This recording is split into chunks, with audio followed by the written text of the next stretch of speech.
Tugiye gutangira filime yacu, filime iteye ubwoba. Filime yacu yiswe Smiling.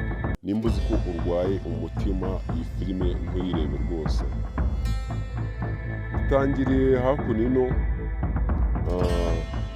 urabona burije, dutangiye tubona imyenda, ari umuntu uri kwikuramo imyenda, batari kutwereka isura yiwe. Tugoreye hakuno muri parikingi y'imodoka, urimo kuza umukobwa mwiza rwose, umukobwa w'icyuki, agiye gutaha, birasa nkaho avuye mu kazi, ariko hakuno yiwe urabona hari undi mukobwa urimo guseka, uri kumwenyura, utamenya ngo ni ibiki. Uriya mukobwa arakanganye. Umukobwa yakira mesaje ngo hayi, arasubiza ngo who is this? Reba inyuma, I see you. Umukobwa yindukiye aramubura. Uriya mukobwa ushobora kuba ari n'umuzimu, yindukiye aramubura, aravuga ati nyereka, ntabwo ngira ubwoba, nyereka. Umukobwa aramubwira ati umeze nk'ikanzu yanjye y'umuhondo.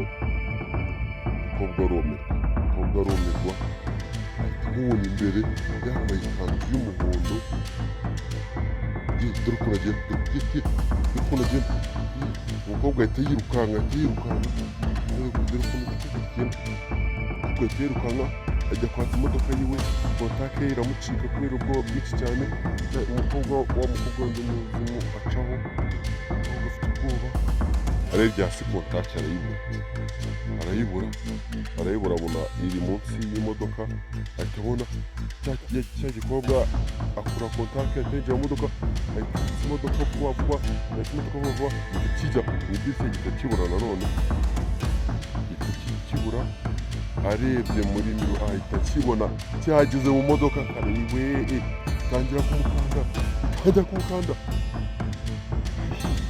Ntuzacikwe naga episode ka kabiri, nabwiye ngo izi ni za filime ziba ziri short za horror movie ya Smiling, ndaje nyibagezeho mu kanya. Mwakoze kubana natwe, ndabibutsa yuko filime zacu muzajya muzikurikirana hano uko bwije uko bukeye. Yari Nkuba wanyu, Nkuba mukunda cyane. Murakoze cyane, murakoze.